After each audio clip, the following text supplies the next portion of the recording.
నమస్కారం దూరదర్శన్ వార్తలకు స్వాగతం నేను శ్రీదేవి ముందుగా ముఖ్యాంశాలు చూద్దాం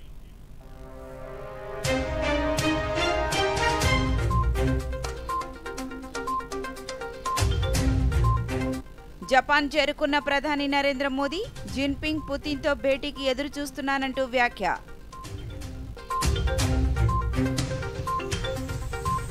ఆధార్ తరహాలోనే ప్రతి ఒక్కరికి ఫ్యామిలీ కార్డు పాపులేషన్ పాలసీ రూపొందించే దిశగా కసరత్తు చేయాలని అధికారులను ఆదేశించిన ముఖ్యమంత్రి చంద్రబాబు నాయుడు. నేటి నుంచి పోలవరంలో పర్యటించనున్న విదేశీ నిపుణుల బృందం. ప్రకాశం బ్యారేజీ వద్ద కొనసాగుతున్న వరద ఉధృతి, నదీ పరివాహక ప్రాంత ప్రజలు అప్రమత్తంగా ఉండాలని అధికారుల సూచన.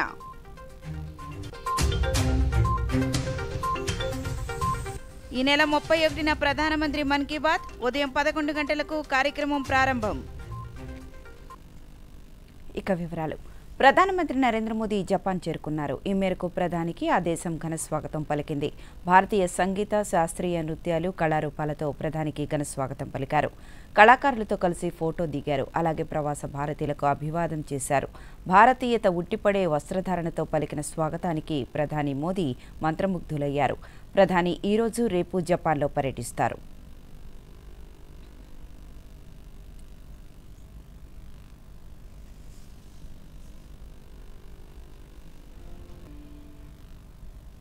జపాన్ పర్యటన అనంతరం ప్రధానమంత్రి నరేంద్ర మోదీ చైనాలోనూ పర్యటించనున్నారు. ఆ దేశంలో జరగనున్న షాంఘై సహకార సంస్థ సదస్సులో పాల్గొంటారు. ఆ విశేషాలను ఇప్పుడు చూద్దాం.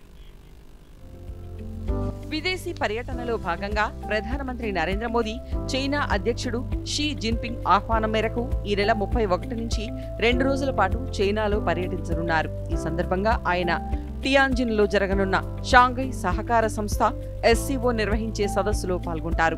షాంఘై సహకార సంస్థలో 2017 నుంచి భారత్ సభ్యదేశంగా ఉంది.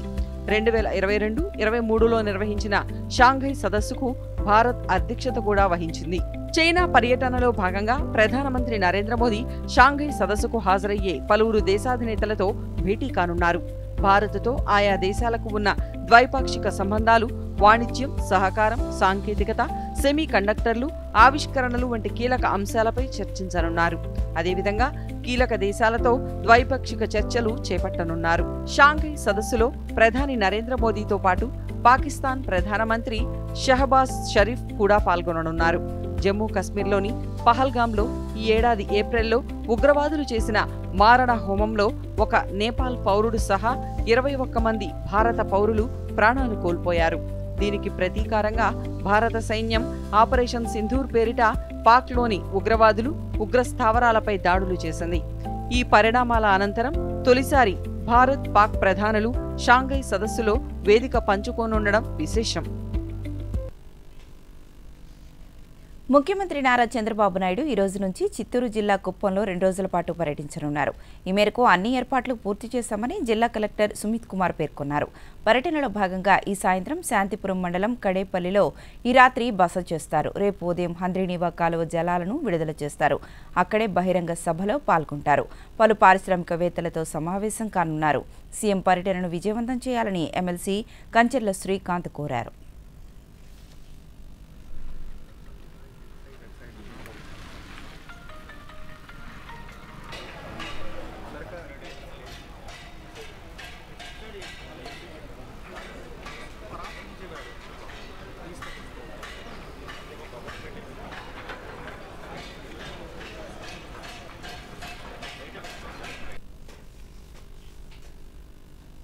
పోలవరం సవాళ్లను అధిగమించేందుకు కేంద్రం నియమించిన విదేశీ నిపుణుల బృందం 5వ ప్రాజెక్టును సందర్శించనుంది. ఈ రోజు నుంచి 3 రోజుల పాటు ఈ బృందం పోలవరంలోనే ఉంటుంది. పోలవరం ప్రాజెక్టు సందర్శించడంతో పాటు అనేక అంశాలపై మేధోమథనం చేయనున్నారు. వీరితో పాటు కేంద్ర జలశక్తి శాఖ ఉన్నతాధికారులు పాల్గొంటారు. ఈరోజు పోలవరం ప్రాజెక్టు పనులను పర్యవేక్షిస్తారు. బట్రస్ డ్యాం, గ్రూప్ 1 ఎగువ కాపర్ డ్యాం, దిగువ కాపర్ డ్యాంలో 200 మీటర్ల వద్ద లీకేజీ ఉన్న ప్రాంతం పరిశీలిస్తారు. మేఘా జలవనరుల శాఖ ఏర్పాటు చేసిన ల్యాబ్లను పరిశీలిస్తారు. రాష్ట్రంలో పెట్టుబడులు పెడుతున్న పారిశ్రామిక ప్రాజెక్టులు ఫాస్ట్ ట్రాక్లో పూర్తి కావాలని ముఖ్యమంత్రి చంద్రబాబు నాయుడు స్పష్టం చేశారు. స్పీడ్ ఆఫ్ డూయింగ్ బిజినెస్ విధానంలో త్వరగా అనుమతులిస్తున్నామన్నారు. రాష్ట్ర సచివాలయంలో నిన్న ముఖ్యమంత్రి చంద్రబాబు అధ్యక్షతన 10వ పెట్టుబడుల ప్రోత్సాహక బోర్డు సమావేశమైంది. 53,922 కోట్ల రూపాయల మేర పెట్టుబడులు పెట్టే 30 ప్రాజెక్టులకు ముఖ్యమంత్రి చంద్రబాబు ఆధ్వర్యంలోని SIPB ఆమోదించింది. ప్రస్తుతం రాష్ట్రంలో ఏర్పాటవుతున్న ప్రాజెక్టుల పురోగతిపై ఇక నుంచి ప్రతి నెల సమీక్షిస్తానని ముఖ్యమంత్రి స్పష్టం చేశారు. సముద్రపు నాచుతో స్వయం శక్తి సంఘాల మహిళలు అదనపు ఆదాయం ఆర్జించవచ్చునని పశ్చిమ గోదావరి జిల్లా కలెక్టర్ సిహెచ్ నాగరాణి అన్నారు. నరసాపురం మండలం పెద్దమైనవాని లంక డిజిటల్ ట్రైనింగ్ భవన్లో జిల్లా మత్స్యశాఖ ఆధ్వర్యంలో స్వయం శక్తి సంఘాల మహిళలకు సముద్రపు నాచు సాగుపై శిక్షణ తరగతులను కలెక్టర్ పరిశీలించారు. శిక్షణ సమయాన్ని సద్వినియోగం చేసుకోవాలని సూచించారు. శిక్షణ అనంతరం విశాఖపట్నంలో ప్రాక్టికల్స్గా ప్రాజెక్టును చూపించడం జరుగుతుందన్నారు.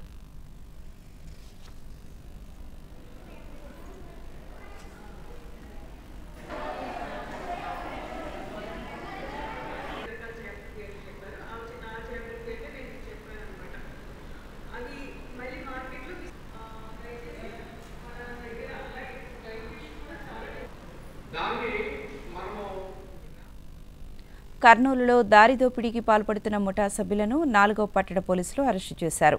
జాతీయ రహదారితో పాటు జగన్నాథ గట్టుపైకి వెళ్లే వారిపై 3 వ్యక్తులు బెదిరిస్తూ దోచుకుంటున్నారని సిఐ విక్రమసింహ తెలిపారు. ఈ నెల 19న ఓ అమ్మాయి అబ్బాయి ఆటోలో వెళ్తుండగా ముఠా సభ్యులు ఆటోను అనుసరించి వారి నుంచి బంగారపు గొలుసు లాక్కున్నారు. బాధితులు సమాచారం ఇవ్వడంతో ముఠా సభ్యులను పట్టుకుని అరెస్టు చేశామని సిఐ తెలిపారు. 19వ తారీఖున కల్లూరుకు చెందిన నాగతులసి అనేటువంటి ఒక లేడీ ఆటో తీసుకొని రాయలసీమ యూనివర్సిటీకి బయలుదేరినప్పుడు తన ఫ్రెండ్ రాకేష్ మరి ఆటో డ్రైవర్ ఈమె ముగ్గురు ఆటోలు వెళ్తుండగా మనకు డిస్ట్రిక్ట్కి ఎదురుగా ఉన్నటువంటి కార్బెట్ ఫ్యాక్టరీ ప్రాంతాల్లో ఒక గుర్తులేని వ్యక్తులు ఒక ముగ్గురు ఒక బండిలోను ఒక కారులోను వచ్చి వాళ్ళ చుట్టుముట్టి మీరు లవర్లు మాకు తెలిసి మీరు ఎక్కడికి పోతున్నారు ఏం చేస్తారో మాకు తెలిసి మేము పోలీసులము అని చెప్పి వాళ్ళకు లేనిపోని మాటలని చెప్పి భయపెట్టి వాళ్ళ దగ్గర నుంచి డబ్బులు లాక్కున్నారు. తర్వాత అమ్మాయి దగ్గర నుంచి కూడా గోల్డ్ చైన్ లాక్కున్నారు అని చెప్పేసి 19వ తారీఖున మనకు వచ్చినటువంటి ఫిర్యాదు మేరకు కేసు కట్టి విచారణ చేపట్టడం జరిగింది. ఇందులో ముఖ్యంగా TV9 కాలనీ చెందినటువంటి రమేష్, అదేవిధంగా ముజఫర్ నగర్ చెందినటువంటి నాగేంద్ర, తర్వాత దిల్లీదేవరపాడు చెందినటువంటి మాలిక్ భాష, ఈ ముగ్గురిని కూడా ఈ కేసులో ముఖ్య సూత్రధారులుగా పేర్కొంటూ వీళ్ళు ముగ్గురు కూడా కలుసుకొని పని చేసుకొని హ్యాపీగా బతకడం చేతగాక ఇట్లా సింగిల్గా ఉన్నటువంటి జంటల్ని టార్గెట్ చేసుకొని వాళ్ళ వీడియోలు తీసుకోవడం, ఫోటోలు తీసుకోవడం, వాళ్ళు కొట్టి భయభ్రాంతులకు గురి చేసి బ్లాక్మెయిల్ చేసి డబ్బులు తీసుకోవడం కూడా చాలా చోట్ల చేశారని చెప్పేసి కంప్లైంట్స్ కూడా అక్కడక్కడ రావడం జరిగింది. దీన్ని దృష్టిలో పెట్టుకొని పోలీసులు కొంచెం నిఘా తెచ్చుకొని వాళ్ళ యొక్క యాక్టివిటీస్ పైన నిఘా. రాష్ట్రంలో రైతుల నుంచి ఉల్లిని తక్షణమే కొనుగోలు చేయాలని ముఖ్యమంత్రి నారా చంద్రబాబు నాయుడు అధికారులను ఆదేశించారు. క్వింటాకు 1,200 రూపాయలు చెల్లించి ఉల్లిని కొనుగోలు చేయాలని స్పష్టం చేశారు. అమరావతిలోని రాష్ట్ర సచివాలయంలో ఉల్లి కొనుగోళ్లపై ముఖ్యమంత్రి సమీక్ష నిర్వహించారు. ఈ సందర్భంగా ముఖ్యమంత్రి మాట్లాడుతూ ఉల్లి రైతులకు నష్టం వాటిల్లకుండా తక్షణమే కొనుగోళ్లు ప్రారంభించాలని ఆదేశించారు. ఉల్లికి ధర వచ్చేంత వరకు కమ్యూనిటీ హాళ్లలో నిల్వ చేసుకునేందుకు రైతులకు అవకాశం కల్పించాలని సూచించారు. ఆధార్ తరహాలోనే రాష్ట్రంలో ప్రతి ఒక్కరికి ఫ్యామిలీ కార్డు అందించాలని, అందులో కుటుంబ సభ్యుల అవసరాలు, ప్రభుత్వం నుంచి పొందుతున్న పథకాల వివరాలు పొందుపరచాలని సీఎం చంద్రబాబు నాయుడు ఆదేశించారు. ఉమ్మడి కుటుంబంగా ఉంటే సంక్షేమ పథకాలు రావనే ఆందోళన వద్దని, అవసరమైతే వాటిని రీడిజైన్ చేస్తామని చెప్పారు. పాపులేషన్ పాలసీ రూపొందించే దిశగా కసరత్తు చేయాలని సూచించారు. కుటుంబ ప్రయోజన పర్యవేక్షణ వ్యవస్థపై గురువారం ఆయన సచివాలయంలో వివిధ శాఖల అధికారులతో సమీక్షించారు. అర్హులందరినీ గుర్తించాలని, సంక్షేమ పథకాలన్నింటినీ సంతృప్తి స్థాయిలో అందించాలని దిశానిర్దేశం చేశారు. పీఎం సూర్యఘర్ పథకం ద్వారా షెడ్యూల్డ్ కులాల తెగల వారికి ఉచితంగా 2 kV విద్యుత్ సోలార్ ఫలకాలపై ప్రభుత్వం 98,000 రూపాయల రాయితీ కల్పిస్తుందని రాష్ట్ర ఎక్సైజ్ గనుల శాఖ మంత్రి కొల్లు రవీంద్ర అన్నారు. కృష్ణా జిల్లా మచిలీపట్నంలోని రుద్రవరం టిట్కో గృహ సముదాయం వద్ద 7.5 కోట్లతో నిర్మించిన విద్యుత్ సబ్స్టేషన్ను ఈరోజు ఆయన ప్రారంభించారు. ఈ సందర్భంగా మంత్రి మాట్లాడుతూ రుద్రవరంతో పాటు పలు ప్రాంతాలలో విద్యుత్ సమస్యలు లేకుండా ప్రభుత్వం చొరవ తీసుకుంటుందన్నారు. మచిలీపట్నం నియోజకవర్గంలో 10,000 సూర్యఘర్ కనెక్షన్లు ఏర్పాటు చేసేందుకు ముఖ్యమంత్రి అవకాశం కల్పించినట్లు తెలిపారు. ఈ అవకాశాన్ని ప్రజలందరూ సద్వినియోగం చేసుకోవాలని సూచించారు. అలాగే కృష్ణారావుపేటకి అన్నిటి కూడా ఎక్కడా కూడా కరెంట్ ఇబ్బంది రాకుండా, లో వోల్టేజ్ అనే సమస్య లేకుండా మరి ఇది 7.5 కోట్ల రూపాయలు చేయడం జరిగింది. అవసరమైతే అదనంగా దీన్ని ఇంకా పెంచడానికి కూడా అవకాశం ఉంది. దానికోసం మరి అన్ని ఏర్పాటు చేయడం కూడా జరిగింది. అలాగే ఎక్కడన్నా ఏమన్నా ఇబ్బంది వచ్చినప్పుడు ఇమ్మీడియట్గా ట్రిప్ అయిపోతుంది, దాని వరకు ఆపేసి మిగతాది రన్ చేసుకోవచ్చు. అలాగే దీనికి 2 ప్రాంతాల నుంచి, ఇటు బందర్ నుంచి వచ్చే ఫీడర్ మేంచి దీనికి కనెక్షన్ ఇచ్చారు, అలాగే మెయిన్ రోడ్ చల్లపల్లికి వెళ్ళే ఫీడర్ మేంచి కూడా దీనికి కనెక్షన్ ఇచ్చారు. అంటే ఆ లైన్లో ఎక్కడన్నా ఇబ్బంది వచ్చినా కూడా ఈ 2 లైన్లు కూడా భవిష్యత్తులో ఆలోచన చేసి ఈ 2 ఫీడర్లు కూడా ఏర్పాటు చేయడం అనేది అది కూడా ఒక చాలా మంచి కార్యక్రమం. ఇంకొక 3.5 కోట్ల రూపాయలతో మరి చిన్నాపురం కానీ వాడపాలెం కానీ, గతంలో వాడపాలెం సబ్ స్టేషన్ మనం ఏర్పాటు చేసింది. ఆ రోజు చెరువులు అవుతున్నాయి, చెరువులకి కరెంటు, నాణ్యమైన కరెంటు ఇవ్వాలని చెప్పి వాడపాలెం సబ్ స్టేషన్ ఆ రోజు నిర్మాణం చేశాం. ఎగువ ప్రాంతాలలో కురుస్తున్న భారీ వర్షాలకు విజయవాడ ప్రకాశం బ్యారేజీకి వరద నీరు వచ్చి చేరుకుంటోంది. దీంతో మొదటి ప్రమాద హెచ్చరికను జారీ చేసినట్లు రాష్ట్ర విపత్తుల నిర్వహణ సంస్థ మేనేజింగ్ డైరెక్టర్ ప్రఖర్ జైన్ తెలిపారు. మరోవైపు బ్యారేజ్ 4,05,000 క్యూసెక్కుల వరద నీరు వచ్చి చేరుతుండగా అంతే మొత్తం నీటిని దిగువకు విడుదల చేస్తున్నారు. నదీ పరివాహక ప్రాంత ప్రజలు తగిన జాగ్రత్తలు తీసుకోవాలని, లంక గ్రామ ప్రజలు అప్రమత్తంగా ఉండాలని అధికారులు సూచించారు. వినాయక నిమజ్జనాల్లో జాగ్రత్తలు పాటించాలని, వాగులు కాలువలు దాటే ప్రయత్నం చేయరాదని అధికారులు తెలిపారు.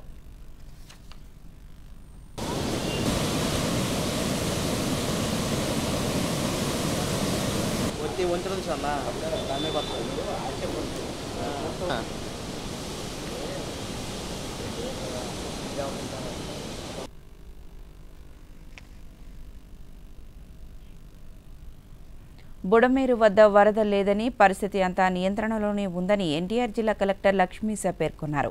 పరిస్థితులను ఎప్పటికప్పుడు సమీక్షిస్తున్నట్లు తెలిపారు. ప్రజలు భయపడాల్సిన పని లేదని, పోతుల వాగు, నల్లవాగు వద్ద నీరు ఉధృతంగా ప్రవహిస్తోందని ఆయన పేర్కొన్నారు.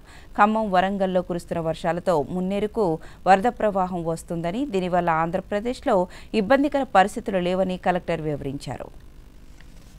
ఈ హెవీ రైన్స్ పరిస్థితిని ఎప్పటికప్పుడు మానిటర్ చేస్తున్నాము. గౌరవ ముఖ్యమంత్రి వారు, అలాగే ఉప ముఖ్యమంత్రి వారు, ఈవెన్ హోమ్ మినిస్టర్ కూడా మార్నింగే ఫోన్ చేసి అన్ని అప్డేట్ తీసుకున్నారు. ఆ బుడమేరు వరకు మొత్తం అలర్ట్గా ఉన్నాము, ఎక్కడ ఏం ఇబ్బంది లేదు. ఇప్పుడు చూసుకుంటే బుడమేరులో ఆ బుడమేరు ఆ వెలగలేరు గేట్ దగ్గర 3.2 ఫీట్స్, అంటే ఓవర్ల బుడమేరు వాగులో ప్రవహిస్తున్న నీళ్ళు వచ్చి 3,100 క్యూసెక్స్, అది ఆటోమేటిక్గా నదికి వెళ్ళిపోతూ ఉంది. ఎవరు భయపడాల్సిన అవసరం లేదు. ఇక్కడ చూసే నిన్న వచ్చిన వర్షం, నిన్న కొంచెం తిరువురు ఏరియాలో ఎక్కువ వర్షం పడింది కాబట్టి దాని వాటర్ ఇప్పుడు బుడమేరులో కోతులవాగు, పులువాగు నుంచి ప్రవహిస్తూ ఉంది. అది ఇప్పుడు వెలగలేరు గేట్ దగ్గర ఉన్న హైట్ వచ్చి 3.2 ఫీట్స్, అంటే 3,100 క్యూసెక్స్ వాటర్ ప్రవహిస్తూ ఉంది. అది నేరుగా నదికి వెళ్ళిపోతుంది బుడమేరు డైవర్షన్ కెనాల్తో. బుడమేరు వెలగలేరు దగ్గర ఇప్పుడు గేటు తీసే పరిస్థితి ఉండదు. అక్కడ ఏమైనా 11 ఫీట్కి వస్తే మాత్రమే అది అలార్మింగ్ ఉంటుంది కాబట్టి బుడమేరు కంప్లీట్ సేఫ్. ఇప్పటివరకు నీళ్ళు ఎక్కడ ఈ విజయవాడ వచ్చే పరిస్థితి లేదు. ఇంకా మున్నేరు వరకు వస్తే నిన్న మా వరంగల్, ఖమ్మంలో ఎక్కువ వర్షం పడింది, ఈరోజు కూడా పడుతుంది కాబట్టి ఇప్పటికే చూసుకుంటే 8,000 క్యూసెక్స్ మున్నేరులో వాటర్ వస్తూ ఉంది. మున్నేరులో ఒక 10,000, 11,000 క్యూసెక్స్ వచ్చినప్పుడు లింగాల దగ్గర ఒక బ్రిడ్జ్ ఉంది, చిన్న బ్రిడ్జ్, ఆ బ్రిడ్జ్ సబ్మర్జ్ అయ్యే అవకాశం ఉంటుంది. అక్కడ ఎగువ ప్రాంతాలలో కురుస్తున్న భారీ వర్షాలకు శ్రీశైలం జలాశయానికి భారీగా వరద నీరు వచ్చి చేరుకుంటోంది. జలాశయానికి 3,06,000 క్యూసెక్కుల వరద నీరు వచ్చి చేరుతుండగా 3,62,000 క్యూసెక్కుల నీటిని దిగువకు విడుదల చేస్తున్నారు. జలాశయం నీటి నిల్వ సామర్థ్యం 885 అడుగులు కాగా ప్రస్తుతం 882 అడుగుల వద్ద కొనసాగుతోంది. జలాశయం పూర్తి స్థాయి నీటి నిల్వ సామర్థ్యం 215 టీఎంసీలు కాగా ప్రస్తుతం 202 టీఎంసీల వద్ద కొనసాగుతోంది.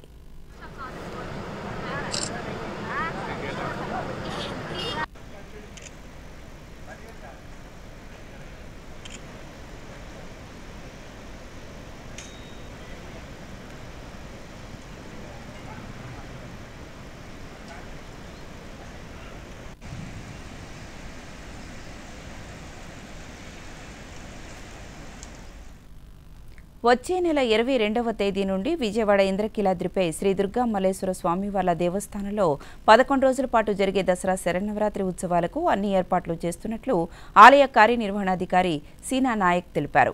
కెనాల్ రోడ్లో వినాయకుడి గుడి వద్ద వైదిక కమిటీ ఆధ్వర్యంలో ఈరోజు ప్రత్యేక పూజలు నిర్వహించి క్యూలైన్ పనులను ఆయన ప్రారంభించారు. ఈ సందర్భంగా సీనా నాయక్ మాట్లాడుతూ భక్తులకు ఎటువంటి అసౌకర్యాలు కలగకుండా సామాన్య భక్తులందరికీ శీఘ్ర దర్శనం కల్పించేలా ఏర్పాట్లు చేస్తున్నామన్నారు.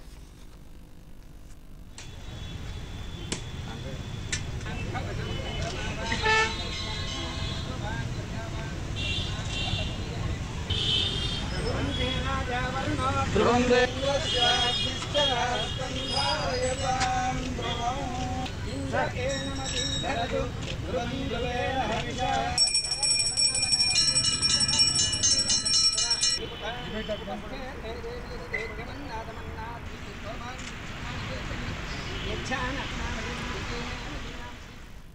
చిత్తూరు జిల్లా కాణిపాకంలోని శ్రీ వరసిద్ధి వినాయక స్వామివారి ఆలయంలో వార్షిక బ్రహ్మోత్సవాలను పురస్కరించుకుని ధ్వజారోహణ ఘట్టాన్ని శాస్త్రోక్తంగా నిర్వహించారు.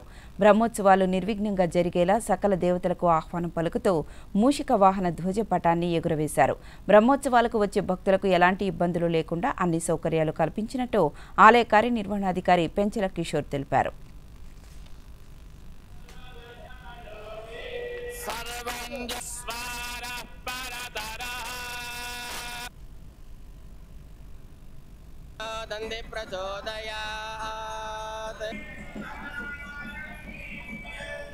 వినాయక స్వామి దేవస్థానం కాణిపాకం నందు ఈరోజు బ్రహ్మోత్సవాలకి ఆరంభ సూచకంగా ఈరోజు ధ్వజారోహణ ఘనంగా జరిపించారు. ఉభయదారులు అదేవిధంగా పూజారులు వేద పండితులందరూ కలిసి ఈ కార్యక్రమాన్ని ఎంతో వైభవంగా జరిపించారు. భక్తులు కూడా చాలామంది దీంట్లో పాల్గొన్నారు. ఈ రోజు నుంచి అంటే నిన్న వినాయక చవితి రోజు నుంచి మనకి బ్రహ్మోత్సవాలు ప్రారంభమయ్యాయి. నిన్న అధిక సంఖ్యలో భక్తులు వచ్చి దేవుని దర్శించుకొని సంతృప్తికరంగా వెళ్ళారు. సో ఈ 21 రోజులు కూడా ఈ రోజుతో మనం మొదలుపెట్టి 21 డేస్ 16/9 వరకు ఇలాగే ఘనంగా ఉత్సవాలు జరిపించి మన భక్తులందరికీ కూడా ఇతర రాష్ట్రాల నుంచి కానీ మన రాష్ట్రం నుంచి కానీ మారుమూల ప్రాంతాల నుంచి వచ్చే భక్తులందరికీ కూడా సౌకర్యవంతమైన దర్శనం కలిగించి ఆ విఘ్నేశ్వరుని యొక్క దీవెనలు అందరికీ కలిగేలాగా సక్రమైన ఏర్పాటు చేస్తుంది. రాజమహేంద్రవరంలోని గాడిమొగ భైరవపాలెంలో మడ అడవులు అగ్నికి ఆహుతి కావడం, సముద్రపు నీరు ఆయిల్గా మారడంతో జరిగిన నష్టానికి పరిహారం చెల్లించాలని పుదుచ్చేరి ప్రభుత్వ ఢిల్లీ ప్రత్యేక ప్రతినిధి మల్లాడి కృష్ణారావు తెలిపారు.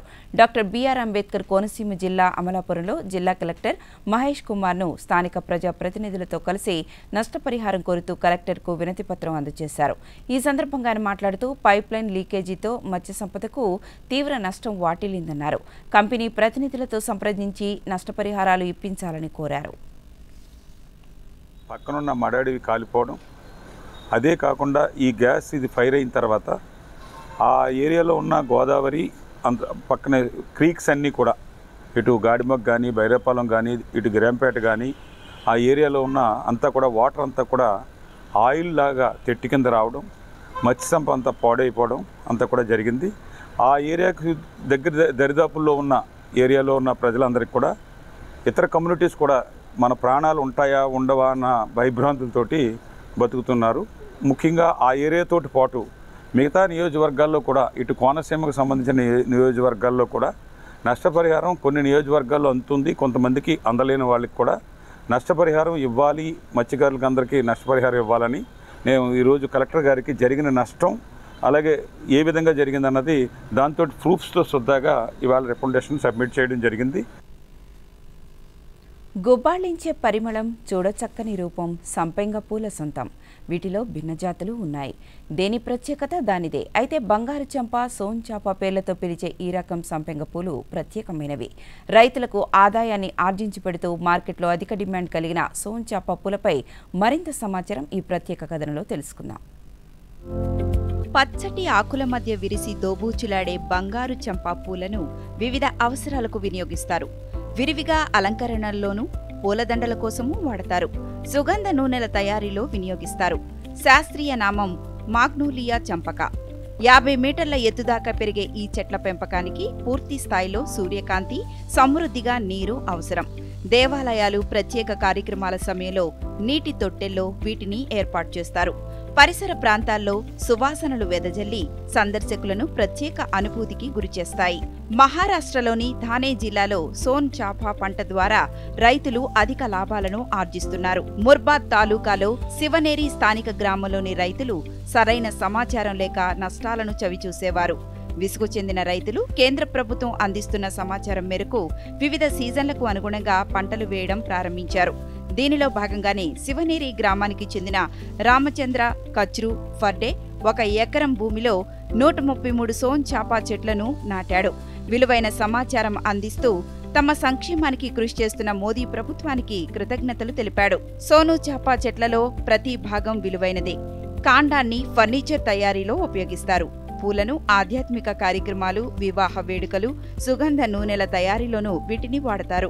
కాసుల వర్షం కురిపించే ఈ సంపెంగ పూలు భారత్తో పాటు బంగ్లాదేశ్, యెమెన్, థాయిలాండ్, చైనాలో కనిపిస్తాయి. మన దేశంలో హిమాలయాలతో పాటు దక్షిణ భారతంతో పాటు ఇతర ప్రాంతాల్లోని రైతులు వీటిని పండిస్తారు. 1 ఎకరం పొలంలో పంట ద్వారా నెలకు 55,000కు దాకా ఆదాయాన్ని ఆర్జించవచ్చని రైతులు పేర్కొంటున్నారు. దేశ ప్రజల ఆర్థిక స్వావలంబనే లక్ష్యంగా కేంద్ర ప్రభుత్వం అమలు చేస్తున్న ప్రధానమంత్రి జన్ధన్ యోజనకు 11 సంవత్సరాలు పూర్తయ్యాయి. 2014 ఆగస్టు 28న ప్రధానమంత్రి నరేంద్ర మోదీ ఈ పథకానికి శ్రీకారం చుట్టారు. 18 ఏళ్లు నిండిన ప్రతి ఒక్కరికి బ్యాంకు ఖాతా ఉండాలనేది ఈ పథకం కీలక ఉద్దేశం. ఆ ఖాతా ద్వారా రుణ సదుపాయం, ఆర్థిక, బీమా, పింఛను తదితర సేవలు అందించేలా పీఎం జన్ధన్ యోజనను రూపొందించారు. కాగా ఈ 11 ఏళ్లలో 56 కోట్ల మందికి పైగా ప్రజలు వివిధ బ్యాంకుల్లో పీఎం జన్ధన్ ఖాతాలు పొందారు. వీరిలో 56% పైగా మహిళలే ఉండడం విశేషం. అంతేకాక గ్రామీణ ప్రాంతాల్లోని వారే మెజారిటీ జన్ధన్ ఖాతాలు తీసుకున్నట్టు కేంద్ర ఆర్థిక శాఖ మంత్రి నిర్మలా సీతారామన్ తెలిపారు. పీఎం జన్ధన్ యోజన ప్రజల ఆర్థిక స్వావలంబనకు ప్రతీకగా నిలిచిందని పేర్కొన్నారు. ఈ మేరకు సామాజిక మాధ్యమం వేదికగా పోస్ట్ చేశారు.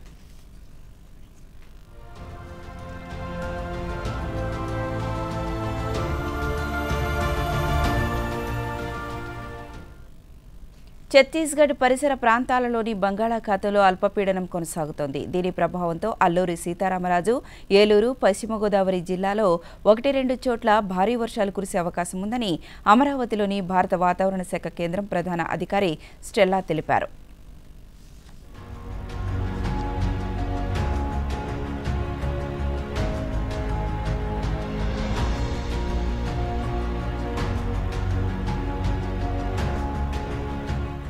నిన్న దక్షిణ ఒడిషా మీదుగా ఉన్న అల్పపీడనం ఈ రోజు మధ్య ఛత్తీస్గఢ్ మరియు పరిసర ప్రాంతంలో కొనసాగుతుంది. దీని అనుబంధ ఉపరితల ఆవర్తనం సగటు సముద్రం మట్టానికి 5.8 కిలోమీటర్ ఎత్తు వరకు విస్తరించి నైరుతి వైపుకు వంగి ఉంది మరియు ఒక షియర్ జోన్ భారత ప్రాంతంపై 17 డిగ్రీ మీదుగా కొనసాగుతుంది. దీని ప్రభావం వల్ల ఈ రోజు కోస్తాంధ్రలో అనేక చోట్ల తేలికపాటి నుండి మోస్తరు వర్షాలు మరియు రాయలసీమలో కొన్ని చోట్ల తేలికపాటి నుండి మోస్తరు వర్షాలు కురిసే అవకాశం ఉంటుంది. ముఖ్యంగా ఈ రోజు అల్లూరి సీతారామరాజు మరియు ఏలూరు, వెస్ట్ గోదావరి, ఎన్టీఆర్, గుంటూరు, పల్నాడు జిల్లాలలో 1-2 చోట్ల భారీ వర్షం కురిసే అవకాశం ఉంటుంది. ప్రధానమంత్రి నరేంద్ర మోదీ తన మనసులోని భావాలను దేశ ప్రజలతో పంచుకునే మన్ కీ బాత్ కార్యక్రమం 125వ సంచిక ఈ నెల 31వ తేదీ ఆదివారం ఉదయం 11 గంటలకు ప్రసారమవుతుంది. ప్రజలు తమ అభిప్రాయాలను నమో యాప్ ద్వారా కానీ స్వర సందేశాలనైతే 1800117800 నెంబర్కు రేపు సాయంత్రంలోగా పంపవచ్చు. అలాగే www.mygov.in వెబ్సైట్ ద్వారా కానీ 1922 నంబర్కు మిస్డ్ కాల్ ఇవ్వడం ద్వారా తిరిగి మన మొబైల్కు వచ్చే సంక్షిప్త సందేశంలోని లింక్ ద్వారా కూడా అభిప్రాయాలను తెలియచేయవచ్చు. ఆకాశవాణి సమన్వయంతో దూరదర్శన్ ఛానళ్లు మన్ కీ బాత్ కార్యక్రమాన్ని ప్రసారం చేస్తాయి. ఈ కార్యక్రమ తెలుగు అనువాదం వెనువెంటనే దూరదర్శన్ సప్తగిరిలో ప్రసారమవుతుంది. ఈ వార్తలు ఇంతటితో సమాప్తం. నమస్కారం.